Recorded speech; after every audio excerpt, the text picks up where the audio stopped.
This is a very racist society. I mean, it's pretty shocking. What has happened in the last roughly 30 years with regard to African Americans actually is very similar to what Baptist describes in the late 19th century. Remember what happened. The constitutional amendments during and after the Civil War were supposed to free African American slaves. It did something for about 10 years.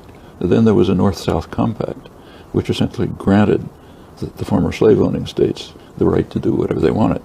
And what they did was criminalize black life in all kinds of ways. And that created a kind of a slave force. In fact, one of the most interesting books on it, Douglas Blackman's, is called Worse Than Slavery or something like that. It threw mostly black males, but also women, into jail, where they become a perfect labor force, much better than slaves. If you're a slave owner, you have to keep your capital alive. If the state does it for you, it's terrific. No strikes, no disobedience, perfect labor force. A lot of the American Industrial Revolution in the late 19th, early 20th century is based on that. Actually, it pretty much lasted until the Second World War, when there was a need for what's called free labor in the war industry.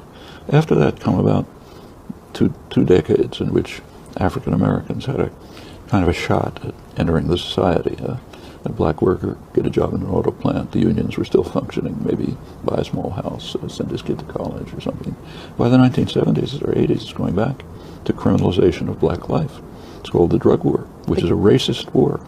Ronald Reagan was an extreme racist, didn't hide it.